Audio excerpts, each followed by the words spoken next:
Desain pembelajaran adalah praktik penyusunan media teknologi komunikasi dan isi untuk membantu agar dapat terjadi transfer pengetahuan secara efektif antara pendidik dan peserta didik. Ada banyak model yang dapat digunakan pendidik dalam mendesain pembelajarannya, yaitu salah satunya adalah model Azure. Karakteristik dari model Azure. Karakteristik dari model Azure ini, walaupun berorientasi kegiatan pembelajaran, model ini tidak menyebutkan strategi pembelajaran secara eksplisit.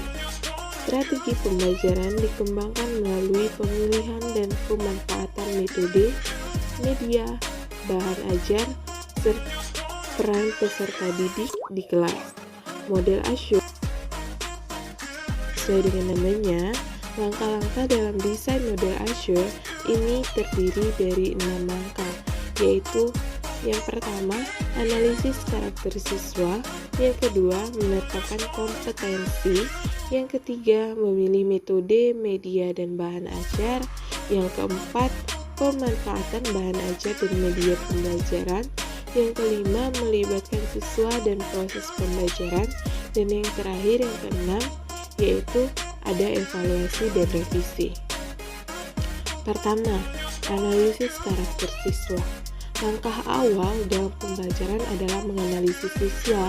Tujuannya agar pendidik dapat mengenali karakteristik siswa yang akan melakukan proses pembelajaran tersebut. Setiap siswa memiliki karakter yang berbeda-beda. Berbeda aspek karakter siswa yang harus diketahui oleh pendidik, yaitu karakteristik umum, kompetensi spesifik yang telah dimiliki oleh siswa sebelumnya, gaya belajar siswa, dan motivasi belajar siswa. Setelah menganalisis aspek-aspek di atas, pendidik harus melakukan asesmen atau pengukuran untuk mengetahui perilaku tingkat perkembangan anak.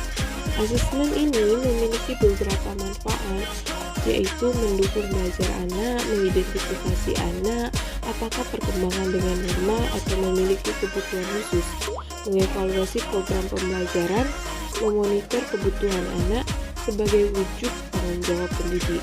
Untuk itu, pengukuran sangat penting dalam analisis karakteristik siswa.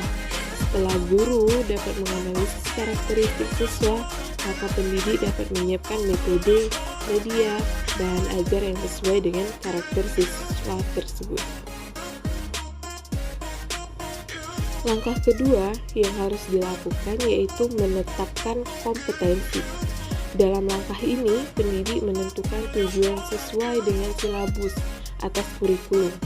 Tujuan ini merupakan penjabaran dari kompetensi, pengetahuan, keterampilan, dan sikap yang akan dimiliki oleh siswa setelah ia menempuh proses pembelajaran. Tujuan ini untuk mengarahkan pada evaluasi dan hasil belajar siswa itu sendiri. Langkah ketiga yaitu memilih metode, media, dan bahan ajar. Dalam langkah ini, pendidik harus pintar untuk memilih metode, media, dan bahan ajar yang sesuai untuk siswa. Kesesuaian ini dapat dilihat dari karakteristik siswa. Kesesuaian dalam memilih dapat mempengaruhi keefektifan, keefisienan, dan daya tarik siswa dalam belajar. Metode, media, bahan ajar yang sangat berpengaruh dalam aktivitas proses pembelajaran ini. Langkah keempat, yaitu pemanfaatan bahan ajar dan media pembelajaran. Ketika pendidik sudah dapat memilih bahan ajar dan media yang sesuai, pendidik harus dapat memanfaatkannya dengan baik dengan menggunakan metode yang telah dipilih. Selain ketiga komponen di atas, pendidik juga harus mempersiapkan kelas dan sarana pendukungnya. Adapun langkah yang kelima yaitu melibatkan siswa dalam proses pembelajaran. Proses pembelajaran akan berlangsung efektif, efisien, dan memiliki daya tarik ketika siswa ikut berpartisipasi dalam proses ini. Jika siswa aktif dalam proses pembelajaran ini, yaitu akan memudahkan siswa untuk memahami materi yang diberikan oleh guru serta menumbuhkan motivasi belajar siswa. Langkah yang terakhir yaitu evaluasi dan revisi. Setelah melakukan proses pembelajaran, selanjutnya diadakan evaluasi dan revisi.